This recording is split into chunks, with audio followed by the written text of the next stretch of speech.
اعوذ باللہ من الشیطان الرجیم بسم اللہ الرحمن الرحیم۔ سورۃ الناس ہے، قرآن کریم کی آخری سورت ہے۔ اس کا ترجمہ گرامر کے ساتھ بیان کیا جاتا ہے۔ قل اس کے بارے میں پہلے بیان کیا جا چکا ہے کہ یہ امر ہے یعنی آرڈر ہے۔ اس کے معنی آپ کہیے، اور اس کے اندر ایک سبجیکٹ انتا چھپا ہوا ہوتا ہے جس کا ترجمہ کرتے ہیں آپ کہیے۔ تو جو آپ کا ترجمہ ہوتا ہے یا تو کا ترجمہ ہوتا ہے، یہ اس کے اندر چھپا ہوا ہوتا ہے لفظ انتا۔ سیکنڈ پرسن اور فرسٹ پرسن میں ہمیشہ سبجیکٹ چھپا ہوا ہوتا ہے۔ قل اعوذ، کیا کہیے؟ اعوذ، یہ سب سے شروع میں آ چکا تھا سورہ فاتحہ میں۔ اعوذ باللہ، میں اللہ تعالیٰ کی پناہ مانگتا ہوں۔ تو میں پناہ لیتا ہوں یا میں پناہ مانگتا ہوں، شروع میں الف آیا ہے، اس وجہ سے فرسٹ پرسن سنگولر ہے، واحد متکلم ہے۔ برب الناس، یہ با اسی وجہ سے آیا ہے کہ جس کی پناہ مانگتے ہیں اس کے اوپر با آتا ہے، اور جس سے پناہ مانگتے ہیں اس پر من آتا ہے۔ جیسا کہ برب الناس، اللہ تعالیٰ سے، اللہ تعالیٰ کی پناہ مانگی جا رہی، اس وجہ سے با آیا ہے، اور اللہ کی پناہ مانگی جا رہی ہے وسوسے ڈالنے والے کے شر سے، تو وہاں پر من آیا ہے۔ اعوذ باللہ من الشیطان میں بھی یہی بات بیان کی گئی تھی۔ رب الناس، رب کے معنی ہوتے ہیں پالنے والا۔ تو رب اگرچہ اردو میں بھی استعمال ہوتا ہے، لیکن اس کے اصل معنی ہے پالنے والا، اور پالنے والا بھی یہ کہ ہر ضرورت کو وقت پر پوری کرنے والا۔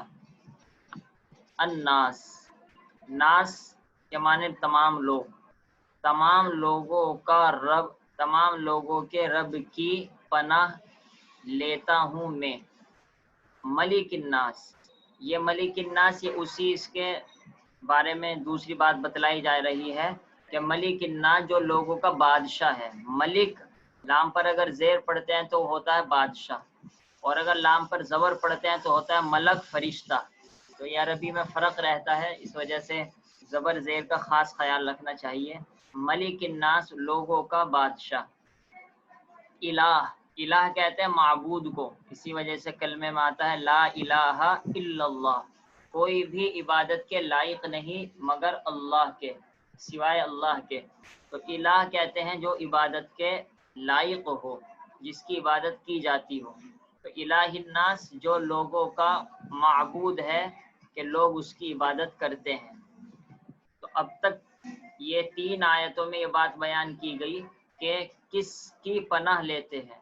تو اللہ تعالیٰ نے اپنے آپ کو 3 لفظوں سے تعبیر کیا۔ نمبر 1 رب الناس، جو لوگوں کا پالنے والا ہے۔ نمبر 2 ملک الناس، جو لوگوں کا بادشاہ ہے۔ نمبر 3 الہ الناس، جو لوگوں کا معبود بھی ہے۔ پھر آگے فرمایا من شر الوسواس، من کے معنی سے، لیکن اصل من اعوذ کے ساتھ استعمال ہوتا ہے جبکہ اس سے پناہ مانگی جائے، جس سے پناہ مانگی جائے، اسی وجہ سے اعوذ باللہ من الشیطان کہتے ہیں، یعنی شیطان سے میں پناہ مانگتا ہوں۔ اور میں نے پہلے بھی بتلایا تھا کہ جو اچھا ہوتا ہے اس کو کہتے ہیں کہ میں اس کی پناہ لیتا ہوں، اور جو برا ہوتا ہے اس سے کہتے ہیں اس سے پناہ مانگتا ہوں۔ بعض لوگ ترجمہ الٹا کر دیتے ہیں اور کہتے ہیں میں اللہ سے پناہ مانگتا ہوں، نعوذ باللہ۔ اللہ سے پناہ مانگنے کا مطلب تو یہ ہے کہ اللہ تعالیٰ کوئی بری چیز ہے جس سے ہم پناہ مانگ رہے ہیں، جس سے ہم دور بھاگ رہے ہیں۔ تو ترجمہ یہ ہے میں اللہ کی پناہ مانگتا ہوں شیطان سے، تو سے آتا ہے برے پر۔ من شر الوسواس، یہ اصل الف لام تو متعین کرنے کے لیے آتا ہے، جیسے انگلش میں دا استعمال ہوتا ہے۔ اور وسواس کہتے ہیں وسوسہ ڈالنے والا، دل کے اندر جو بات آتی رہتی ہے، خیالات آتے ہیں، وہ ڈالنے والا وسواس ہے۔ اور اس سے مراد شیطان ہے، کیونکہ شیطان ہی وسوسے ڈالتا ہے، جیسا کہ حدیث شریف میں آیا ہے۔ تفسیر میں انشاءاللہ اس کے بارے میں وضاحت آ جائے گی۔ جو وسوسے ڈالنے والے کے شر سے، الخناس، الف لام تو متعین کرنے کے لیے ہے کہ کوئی عام وسوسے ڈالنے والا مراد نہیں ہے، بلکہ شیطان مراد ہے۔ خناس، خناس یہ فعال کے وزن پر ہے، اس کو کہتے ہیں اسم مبالغہ، اسم مبالغہ، اسم مبالغہ کہتے ہیں۔ ایک تو ہوتا ہے عام طور پر کرنے والا، جیسے رازق رزق دینے والا، لیکن اگر عربی میں یہ آپ کہنا چاہیں کہ خوب رزق دینے والا، بہت زیادہ رزق دینے والا، تو اس کا ترجمہ کرتے ہیں رزاق، بہت زیادہ رزق دینے والا، رزاق، غفار، بہت زیادہ مغفرت کرنے والا، جبار، بڑا زبردست، قہار، سب لوگوں پر غالب۔ تو اس طریقے سے یہ سیم وزن استعمال ہوتا ہے۔ اسی طریقے سے خناس رزاقی کے وزن پر ہے، اور خنسا کے معنی آتے ہیں پیچھے ہٹنا، وسوسے ڈالنے والے کے شر سے جو کہ پیچھے ہٹنے والا، خوب پیچھے ہٹنے والا ہے۔ وہ پیچھے کب ہٹتا ہے اور وسوسے کب ڈالتا ہے، اس کی کیا صورت ہوتی ہے، وہ انشاءاللہ تفصیل میں آ جائے گا۔ تو شیطان اس سے مراد ہے، اور وسواس سے مراد جو دل میں خیالات ڈالتا ہے برے برے، اور خناس سے مراد ہے جو پیچھے ہٹ جاتا ہے، یعنی وسوسے ڈال کر پیچھے بھی ہٹ جاتا ہے۔ الذی، الذی اس میں موصول ہوتا ہے، اس کا مطلب یہ ہوتا ہے کہ پیچھے سے جوڑنے کے لیے آتا ہے۔ الذی جو کہ، اس الذی نے یوسوسو کو جوڑ دیا ہے الوسواس سے، کہ جس طرح ایک تو شیطان کے بارے میں بتلایا کہ وہ وسوسے ڈالنے والا ہے، دوسرے بتلایا وہ وسوسے ڈال کر پیچھے ہٹ جاتا ہے، تیسرے بتلایا کہ وہ وسوسے کہاں ڈالتا ہے، تو اس کو جوڑنے کے لیے لفظ الذی استعمال ہوا ہے۔ الذی یوسوسو، جو وسوسے ڈالتا ہے، وسواس یہ ناؤن ہے، اسم ہے، اور یوسوسو یہ ورب ہے، فعل ہے، یعنی پرزینٹ ہے، کیونکہ شروع میں یا آیا ہے، اور آپ کو معلوم ہے کہ جب شروع میں یا آتا ہے تو وہ پرزینٹ ہوتا ہے، اور first person third person singular ہے، یعنی واحد مذکر غائب ہے۔ الذی یوسوسو، وسوسہ اس کا پاسٹ ہے، اور یوسوسو اس کا پرزینٹ ہے۔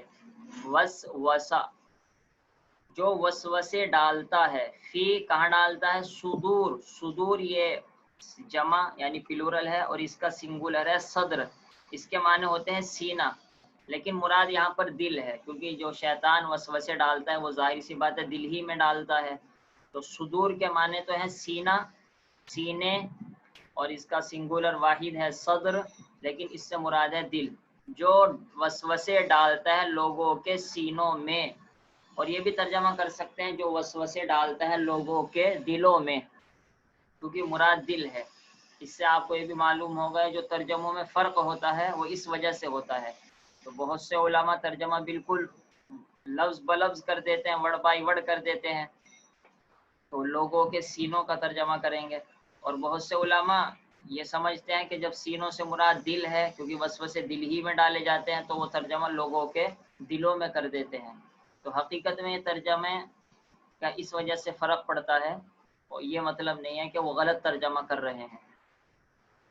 تو جو وسوسے ڈالتا ہے لوگوں کے سینوں میں، یہ من بیانیہ کہلاتا ہے۔ من بیانیہ پہلے بھی آ چکا ہے، اس کو لکھا تو خیر اس طرح جاتا ہے۔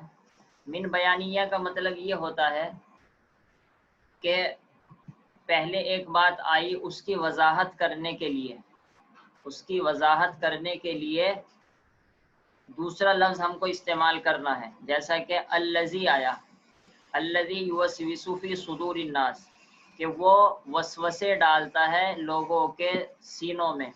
اب ہم کو یہ بتلانا ہے کہ یہ کون ہے جو وسوسے ڈال رہا ہے، تو ہم نے بتلایا الجن والناس، جن ہیں اور لوگ ہیں، تو ہم نے یہ بتلا دیا کہ جنات اور آدمی وسوسے ڈالتے ہیں، تو اس وضاحت کرنے کے لیے عربی زبان میں لفظ من استعمال ہوتا ہے، تو وضاحت کرنے کے لیے لفظ من استعمال ہوتا ہے، اسی کو من بیانیہ کہتے ہیں۔ بیان کے معنی عربی میں وضاحت کے ہوتے ہیں، بیان کے معنی اردو میں تو ہوتے ہیں تقریر کے، اور عربی میں ہوتے ہیں وضاحت کے، اس وجہ سے اس کو من بیانیہ کہتے ہیں، کیونکہ اس نے وضاحت کر دی کہ وسوسے ڈالنے والے کون ہیں۔ نمبر ایک الجنہ، جنت سے مراد وہی جن ہے، اور تا اس میں جنس کی ہے، مطلب اس سے جن ہی مراد ہے، یعنی کوئی نئی چیز مراد نہیں، آپ یہ نہ سمجھے کہ تا لگنے کی وجہ سے یہ کوئی نیا لفظ یا نیا ناؤن بن گیا، بلکہ جن ہی مراد ہے جو سب لوگ سمجھتے ہیں۔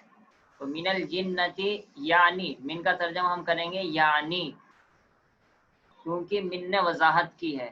اور یہ بھی ترجمہ کر سکتے ہیں جناتوں اور انسانوں میں سے۔ اس صورت میں بھی مطلب یہی ہوگا کہ جو وسوسے ڈالنے والا ہے وہ جنات اور انسانوں میں سے ہوتے ہیں۔ والناس، اور لوگ، یہاں پر یہ سوال اصل تو ہے ناس، اور الف لام لگانے کی وجہ سے الناس ہو گیا، تو میں اس وجہ سے کاٹ کر دکھا دیتا ہوں تاکہ معلوم ہو جائے کہ لفظ حقیقتاً کیا ہے۔ ناس اصل حقیقتاً لفظ ہے اور الف لام تو متعین کرنے کے لیے آتا ہے۔ اسی طریقے سے جنہ اصل لفظ ہے، الف لام متعین کرنے کے لیے آیا ہے۔ اسی طریقے سے وسواس الگ لفظ ہے، الف لام متعین کرنے کے لیے آیا ہے۔ خناس اصل لفظ ہے، الف لام اس پر متعین کرنے کے لیے آیا ہے۔ اور وسوسہ اصل لفظ ہے اور یا اس پر مضارع کی آئی ہے، یعنی پرزینٹ کی نشانی ہوتی ہے، 4 الف نون یا تا، تو وہ آتا ہے۔ اور سدوس پلورل ہے، اس کا سنگولر صدر ہے۔ ایک مرتبہ ترجمہ لوٹا دیتے ہیں، اور جو باتیں رہ گئی ہیں آپ کو محسوس ہو رہی ہیں کہ اس کا مطلب سمجھ جانا چاہیے، تو انشاءاللہ تفسیر میں آ جائیں گی، دوسری ویڈیو میں تفسیر میں آ جائیں گی۔ قل، آپ کہیے، یعنی اللہ تعالیٰ نبی سے کہہ رہے، اے نبی آپ کہیے، اعوذ، میں پناہ لیتا ہوں، برب الناس، لوگوں کے پالنے والے کی، ملک الناس، جو تمام لوگوں کا بادشاہ ہے، الہ الناس، جو تمام لوگوں کا معبود بھی ہے، من شر الوسواس، وسوسے ڈالنے والے کے شر سے۔ وسوسہ کہتے ہیں دل میں برے خیال کو ڈالنا۔ الخناس، جو کہ پیچھے ہٹنے والا ہے، خوب پیچھے ہٹنے والا ہے، یعنی ڈال کر پیچھے ہٹ جاتا ہے۔ الذی، جو کہ یوسوسو، وسوسے ڈالتا ہے لوگوں کے دلوں میں، لوگوں کے سینوں میں، من الجنتی والناس، یعنی جنات اور انسان۔ ناس کے معنی انسانی ہے، ناس پلورل ہے اور انسان سنگولر ہے۔ یہ بات یاد رکھنے کی ہے کہ انسان کا پلورل بالکل اس جیسے الفاظ میں استعمال نہیں ہوتا، بلکہ دوسرے الفاظ میں استعمال ہوتا ہے۔ انسان سنگولر ہے اور الناس اس کا پلورل ہے۔ من الجنتی والناس، جنات یعنی جنات اور انسان۔ انشاءاللہ تفسیر اگلی ویڈیو میں آ جاتی ہے۔ السلام علیکم ورحمۃ اللہ وبرکاتہ۔